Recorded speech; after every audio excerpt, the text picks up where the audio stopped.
Hello ସାଙ୍ଗମାନେ କେମିତି ଅଛ? ଆଶା କରୁଛି ଆପଣମାନେ ଭଲରେ ଥିବେ। ମୁଁ ମଧ୍ୟ ଭଲରେ ଅଛି। ଚାଲନ୍ତୁ ଆମେ ବର୍ତ୍ତମାନ ବୁଲିବା ପାଇଁ ଆସିଛୁ ତିରଥଗଡ଼ ଛତିଶଗଡ଼, ଯେଉଁଟାକି ଛତିଶଗଡ଼ ଭିତରେ ଗୋଟେ ତିରଥଗଡ଼ ୱାଟରଫଲ୍ ଅଛି। ବହୁତ ସୁନ୍ଦର ଆନନ୍ଦିତ ଜାଗା, ବହୁତ ଆନନ୍ଦିତ।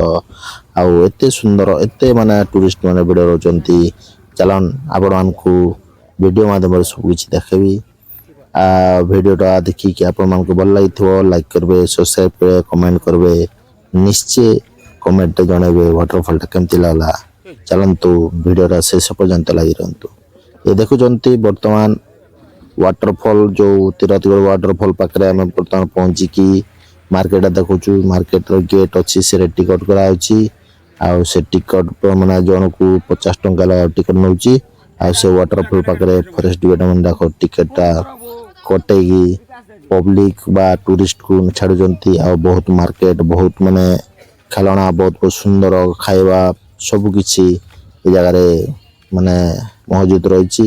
ଆଉ ବହୁତ ବଢ଼ିଆ, ବହୁତ ଆନନ୍ଦିତ, ବହୁତ ଜଙ୍ଗଲ ଭିତରେ ଗୋଟେ ୱାଟରଫଲ୍ ଅଛି। ଏଇଟା ଦେଖୁଛନ୍ତି, ଏଇଟା ଯେଉଁ ରହିଛି, ଯେଉଁ ପ୍ରକାର ମାନେ ଇଏ ରହିଛି, ବର୍ତ୍ତମାନ ମୋ ୱାଟରଫଲ୍ ତଳକୁ ଆସୁଛି। ଆଉ ଦେଖିପାରିଲେ ଏବେ ବର୍ତ୍ତମାନ ଗୋଟେ ଅନ୍ଧ ଯେଉଁ ବାବାଟେ ବସିଛନ୍ତି, ସେ ବାବା ତପସ୍ୟାରେ ଅଛନ୍ତି। ଆଉ ବର୍ତ୍ତମାନ ମୁଁ ପାହାଚ ପାହାଚ ଓହ୍ଲେଇକି ଯାଉଛି। ଆଉ ବହୁତ ଆନନ୍ଦିତ ଜାଗା ରହିଛି, ବହୁତ ମାନେ ଏତେ ମାନେ ସୁନ୍ଦର ଜାଗା ରହିଛି, ବହୁତ ମାନେ ଇଏଟା। ଆଉ ଆପଣମାନେ ଦେଖିପାରୁଛନ୍, ମୁଁ ପାହାଡ଼ ପୁରା ଓହ୍ଲେଇକି ଆସିଛି। ଆଉ ପାହାଡ଼ ଓହ୍ଲେଇକି ଆସିଲା ପରେ ବହୁତ ୱାଟରଫଲ୍ଟା ଏ ପାଖରୁ ଟିକେ ଦେଖେଇଦେବି। ଦେଖିପାରୁଛନ୍ ଏତେ ସୁନ୍ଦର ମାନେ ତଳକୁ ଗଲେ ଆଉ କେତେ ୱାଟରଫଲ୍ ମାନେ ବିୟୁଟିଫୁଲ୍ ଦିଶିବ, ଆପଣମାନେ ସବୁ ଦେଖିକି ଜାଣିପାରିବେ। ଚାଲନ୍ତୁ ଆମେ ସାଙ୍ଗ ଆସିଛୁ ବାଏ ହାଏ। ଆଉ ଦେଖନ୍ତୁ ସେ ୱାଟରଫଲ୍ଟା ଦେଖୁଛନ୍ତି କେମିତି ମାନେ ପାଣି ଏତେ ସୁନ୍ଦର ଭାବରେ ୱାଟରଫଲ୍ ଏତେ ଆନନ୍ଦିତ ଭାବରେ ଦିଶିଛି। ବହୁତ ମାନେ ଖୁସି, ବହୁତ ଆନନ୍ଦିତ ଜାଗା। ବହୁତ ଟୁରିଷ୍ଟ ମଧ୍ୟ ଆସୁଛନ୍ତି, ବହୁତ ବିଦେଶରୁ, ୱେଷ୍ଟବେଙ୍ଗଲରୁ, ଛତିଶଗଡ଼ ତ ଯେଉଁ ଅଛି, ୱେଷ୍ଟବେଙ୍ଗଲରୁ ଆସୁଛନ୍ତି, ବାଙ୍ଗାଲୋରରୁ ଆସୁଛନ୍ତି, ବହୁତ ଜାଗାରୁ ଟୁରିଷ୍ଟ ମାନେ ଆସୁଛନ୍ତି।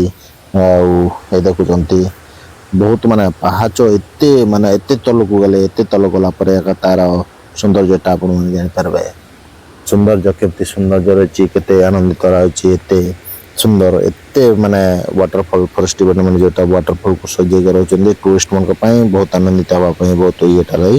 ଆଉ ଦେଖୁଛନ୍ତି ଘର କେମିତି ଜଙ୍ଗଲର ମାନେ ଜଙ୍ଗଲର ପାହାଡ଼ିଆ ଦୃଶ୍ୟ ବନେଇଛନ୍ତି, ସୌନ୍ଦର୍ଯ୍ୟ ଯେଉଁ ସିନ୍ଟା ବନେଇଛନ୍ତି। ଆଉ ଏତେ ବହୁତ ସୁନ୍ଦର, ଏତେ ଆନନ୍ଦିତ ରହିଛି। ଏଇଟା ରହିଛି ଫରେଷ୍ଟ ପାର୍କ, ଯେଉଁଟା ତାଙ୍କର ରେଷ୍ଟ ରୁମ୍। ଆଉ ଏପଟେ ରେଷ୍ଟ ରୁମ୍ ରହିଛି, ସେପଟେ ମଧ୍ୟ ଯିବା ପାଇଁ ରହିଛି।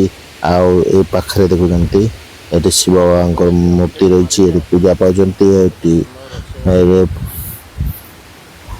ବାବା ବି ରହିଛନ୍ତି, ବାବା ପୂଜାରୀ ବାବା ରହିଛନ୍ତି, ପୂଜା କରିଛନ୍ତି।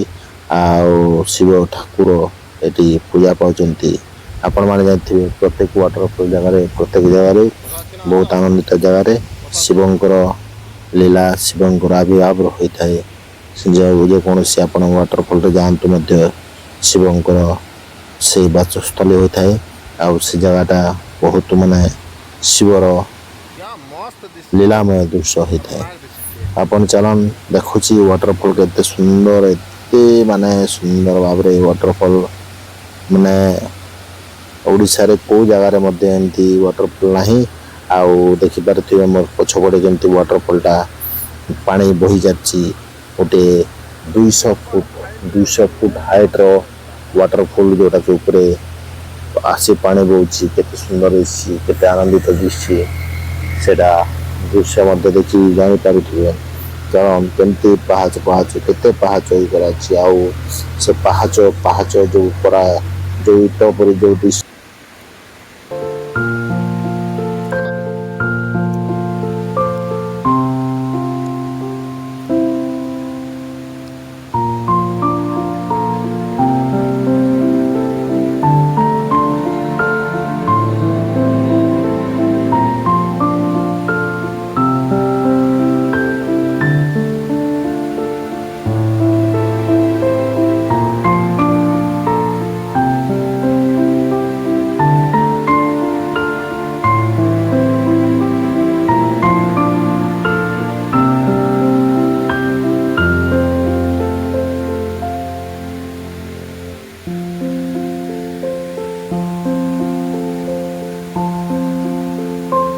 ଦେଶରୁ ଆସିକରି ମଧ୍ୟ ଏ ପାଖରେ ମାନେ ଯେଉଁଟାକି ବିଦେଶରୁ ଆସିକରି ଏନ୍ଜୟ କରୁଛନ୍ତି। ଏତେ ସୁନ୍ଦର ୱାଟରଫଲ୍, ଏଇଟା ଯେଉଁ ମାନେ ୱାଟରଫଲ୍ ଦିଶିଛି ଆପଣମାନେ ଦେଖିପାରୁଥିବେ, ଯେଉଁଟାକି ଇତିହାସର ପୂର୍ଣ୍ଣ ଇତିହାସରେ ଯେମିତିକି ରଚାଯାଇଛି।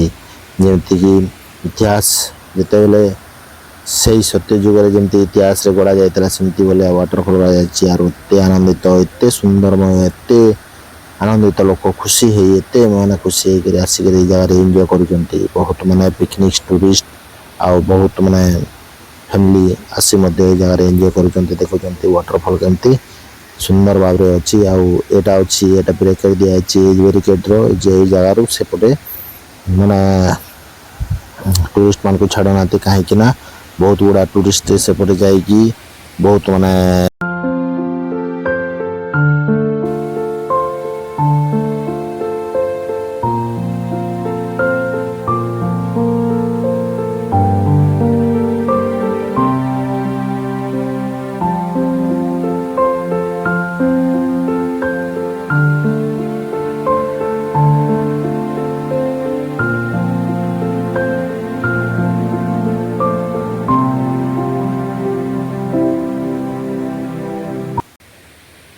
ଷ୍ଟାଫ୍ ଏ ପାଖରେ ଜଗୁଛନ୍ତି। ଦେଖୁଛନ୍ତି ମୁଁ କି ଇଏ ମଣିଷର ଦେହ ଉପରେ ମଧ୍ୟ ଚଢ଼ିଯାଏ।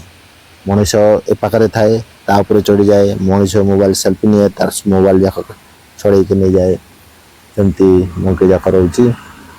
ଆଉ ଦେଖୁଛନ୍ତି ଟୁରିଷ୍ଟ ମାନେ, ଆଉ ବହୁତ ଟୁରିଷ୍ଟ ଆଉ କ୍ୟାମେରାମ୍ୟାନ୍ ମଧ୍ୟ ବହୁତ ରହୁଛି। ବହୁତ ଲୋକ ଆସୁଛନ୍ତି, ବହୁତ ଲୋକ ଯାଉଛନ୍ତି। ମାନେ ଦିନକୁ 1000 ଲୋକ ରହୁଛନ୍ତି। ଏ ପାଖରେ ଫରେଷ୍ଟ ଡିପାର୍ଟମେଣ୍ଟ ଲୋକ ମଧ୍ୟ ରହୁଛନ୍ତି। ଏଇଟା ଆମର ଷ୍ଟାଫ୍ ମାନେ ଯେଉଁଟାକି ବୋଲବମ୍ ପାର୍ଟି ସବୁ ଯାକ ଆମେ ମିଶିକରି ଜିତିଲୁ। ଏ ଦେଖୁଛନ୍ତି କ୍ୟାମେରା, ମୋବାଇଲ, ଭିଡ଼ିଓ ସମସ୍ତେ ସବୁ କିଛି ବନାଉଛନ୍ତି, ରିଲ୍ସ ବନାଉଛନ୍ତି, ବହୁତ ମାନେ ଇଏ ବନାଉଛନ୍ତି। ଆଉ ଇଏ ଦେଖୁଛନ୍ତି ବର୍ତ୍ତମାନ ଆମେ ସେ ତଲୁ ବୁଲାବୁଲି କରି ଆମେ ଉପରେ ଚଢ଼ି ଯାଉଛନ୍ତି। ଉପରେ ଚଢ଼ି ଯାଇ ଆମେ ବର୍ତ୍ତମାନ ଉପର ସିନ୍ ଯାକ ଆପଣଙ୍କୁ ଦେଖେଇବି। ଆପଣମାନେ ଭିଡ଼ିଓଟା ଦେଖି ମାନେ ୱାଟରଫଲ୍ଟା କେମିତି ଲାଗିଲା ଲାଇକ୍ କମେଣ୍ଟରେ ନିଶ୍ଚୟ ଜଣାନ୍ତୁ। ଆଉ ନୂଆରେ ଯିଏ ଦେଖୁଛନ୍ତି ଭାଇ ସବସ୍କ୍ରାଇବ୍ ନିଜେ ନିଶ୍ଚୟ କରନ୍ତୁ। କାରଣ ଆକୁ ଆପଣଙ୍କୁ ଦେଖାଉଛି, ଏଇଟା ଆମ ସାଙ୍ଗମାନେ ଅଛନ୍ତି। ଆଉ ସାଙ୍ଗମାନେ ଦେଖୁଛନ୍ତି କେମିତି ଭିଡ଼ିଓ ୟୁଟ୍ୟୁବରେ କେବେ ଛାଡ଼ିବେ ବୋଲି ସେମାନେ ହସୁଛନ୍ତି। ଚାଲନ୍ତୁ ଆପଣମାନଙ୍କୁ ସବୁକିଛି ଭିଡ଼ିଓ ମାଧ୍ୟମରେ ଦେଖି ରୁହନ୍ତୁ, ଶେଷ ପର୍ଯ୍ୟନ୍ତ ରୁହନ୍ତୁ। ଚାଲନ୍ତୁ ଏଇଟା ଦେଖୁଛନ୍ତି ପାହାଚରେ କେମିତି ପାଣି ଝରୁଛି। ଆରୁ ବହୁତ ମାନେ ସରଳିଆ ମାନେ କମ୍ପୁ ଯେଉଁ ଧରିଛି, ସେ କମ୍ପୁ ଦେଖିକି ଚାଲିବାକୁ ପଡ଼ୁଛି, ନହେଲେ ଖସିଯିବାକୁ ପଡ଼ୁଛି। ଚାଲଣ ଆଗରେ ଦେଖିବା ଆଗରେ କେମିତି ଦୃଶ୍ୟ ରହିଛି। ଆଉ ଯେଉଁ ଆଗରେ ଯେଉଁ ଆମର ଯେଉଁ ଛୋଟ ବାବା ଯାଉଛନ୍ତି, ଛୋଟ ଭୋଲେ ବାବା ଯାଉଛନ୍ତି, ସେ ଛୋଟ ଭୋଲେ ବାବା ମାନେ ମୁଙ୍କି ସାଙ୍ଗରେ କେମିତି ଖେଳିବେ ଚାଲ ଦେଖିବା। ଦେଖୁଛନ୍ତି ପଥର ମାଧ୍ୟମରେ ପଥର କେମିତି ରହିଛି, ଆଉ ପାଣି କେମିତି ଝରୁଛି ପଥରରେ। ପଥର ମାନେ ଏତେ ସୌନ୍ଦର୍ଯ୍ୟ ପଥର ମାନେ ରହିଛି, ଏତେ ମାନେ ଟାଣୁଆ ପଥର ରହିଛି, ବହୁତ ମାନେ ସୁନ୍ଦରାନ୍ୱିତ। ଆଉ ପଛକୁ କ୍ୟାମେରା ବୁଲେଇ ଦେଖୁଛି କେମିତି, ଆଉ ଉପରୁ କେମିତି ଦିଶିଛି। ତଳୁ ଦେଖିଲେ ଯେମିତି ଦିଶିଥିଲା, ଉପରୁ କେମିତି ଦିଶିଛି ଆପଣମାନେ ଦେଖିପାରୁଥିବେ। ଚାଲ ଏ ଆଗରେ ରହିଛି। ଆଉ ଆମେ ବର୍ତ୍ତମାନ ଉପରୁ ମାନେ ଚଢ଼ିକି ଆଇଲୁଣୁ, କିଛି ନହେଲେ ବି 200 ପାହାଚ ଚଢ଼ିକି ଆଇଲୁଣୁ। ଆଉ ସେଇଟା ଗୋଟେ ମନ୍ଦିର ଅଛି, ପୁରୁଣା ମନ୍ଦିର, ଯେଉଁଟା ଆପଣ ଦେଖୁଥିଲେ, ଯେଉଁଟା ସିଗ୍ନାଲ ଦିଆଯାଇଛି ସେ ମନ୍ଦିର ଭିତରେ ଶିବ ପୂଜା ହେଉଥିଲା। ଆଉ ସେଠି ଛଡ଼ା ଯାଉନି, କାହିଁକି ନା ପାଣି ବହୁତ, ପାଣି ବର୍ଷା ଦିନ ରହୁଛି ତ ପାଣି ବହୁତ ମାନେ ରହୁଛି। ସେଠି ଯିବା ପାଇଁ ପବ୍ଲିକ ପାଇଁ ବହୁତ ଡେଞ୍ଜର, ସେଇଟା ପାଇଁ ଛଡ଼ା ହେଉନି।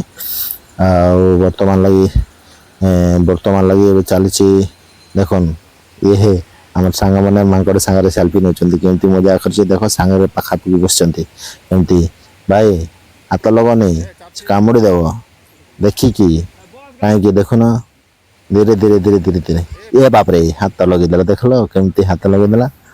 ମୁଁ କହୁଥିଲି ସେ ମାଙ୍କଡ଼ ସେ ଆଉ ବୁଝିବନି, କାହିଁକି ତାକୁ ଗାଲ କରିବା ଠିକ୍, ତାକୁ ହାତ ଫାତ ଉଠେଇ ଦେଲା ବେଲେ ବହୁତ ଡେଞ୍ଜର। ଦେଖୁଛନ୍ତି ବାଇକ୍ ଉପରେ ମାଙ୍କଡ଼, ଏପଟରେ ଦେଖୁଛନ୍ତି କେତେ ଭିଡ଼ ମାଙ୍କଡ଼, ବହୁତ ମାଙ୍କଡ଼ ଯାକ ଭିଡ଼ କରିଛନ୍ତି। ଦେଖୁଛନ୍ତି ଲୋକ ଖାଇବାକୁ ଦେଉଛନ୍ତି, ଖାଉଛନ୍ତି ବସିକରି, ଦେଖିପାରୁଥିବେ କେମିତି ଖାଉଛନ୍ତି ଆରାମରେ। ଲୋକ ମଝିରେ, ଲୋକ ଗହଳିରେ, ଲୋକ ଉପରେ ଯାଇ ଚଢ଼ିକରି ଖାଉଛନ୍ତି, କିନ୍ତୁ ବହୁତ କିଛି ଆଘାତ କରୁନାହାନ୍ତି କି କିଛି ଇଏ କରୁନାହାନ୍ତି। କାରଣ ଆପଣମାନଙ୍କୁ ମାର୍କେଟ ଭିତରେ ଦେଖେ, ମାର୍କେଟରେ କ'ଣ କ'ଣ ମିଳେ। ମାର୍କେଟରେ ମିଳେ ସେ ଛତିଶଗଡ଼ ଟ୍ରାଡିସନାଲ ଯେଉଁ ଜିନିଷ, ବାଉଁଶରେ ତିଆରି ହୁଏ, ବାଉଁଶରେ ତିଆରି ହେଉଥିବା ଯେଉଁ ଟ୍ରାଡିସନାଲ ଜିନିଷ ଯାକ ଏଇ ଜାଗାରେ ବିକ୍ରି ହୁଏ। ଆଉ ବହୁତ ଛୋଟ ଛୋଟ ଲୋକଙ୍କର ଖେଳଣା ଆଉ ଖାଇବା ପଇଡ଼ ପାଣି ଭାତ ଡାଲି ବହୁତ କିଛି ଦେଖୁଛନ୍ତି ଟ୍ରାଡିସନାଲ ଏଇ ଟ୍ରାଡିସନାଲ ଯାକ ଟ୍ରାଡିସନାଲ ଯେଉଁ ଜିନିଷ ଯେଉଁ ବିକ୍ରି କରାହେଉଛି ଟ୍ରାଡିସନାଲ ଏଇଟା ହେଉଛି ଛତିଶଗଡ଼ ଟ୍ରାଡିସନାଲ ଜିନିଷ ଯେଉଁଟାକି ଚକୁ ଗ୍ଲାସ୍ କପ୍ ମଗ୍ ଛୁରୀ ବହୁତ କିଛି ଇତ୍ୟାଦି ବହୁତ ଜିନିଷ ଯାକ ଇଏ କରାଯାଏ। ବର୍ତ୍ତମାନ ଆମେ ବୁଲାବୁଲି କରିସାରିଲୁ ଆଉ ବର୍ତ୍ତମାନ ଚାଲନ୍ତୁ ଆମେ ଫଟୋ ଯାକ ସେଲ୍ଫି ଫଟୋ ମୋ ଫଟୋ କେମିତି କମେଡି ଫଟୋ ଅଛି ଟୋପି ଆଉ କ୍ୟାମେରା ଆଉ ଇଏ ଛତିଶଗଡ଼ ଟ୍ରାଡିସନାଲ କହିଲା ଆଉ ଟ୍ରାଡିସନାଲ ଯେଉଁଟା ରହିଛି ବାଉଁଶର ବନା ତିଆରି ହେଇଛି ଦେଖିପାରୁଥିବେ ଫଟୋ ଦେଖିଲେ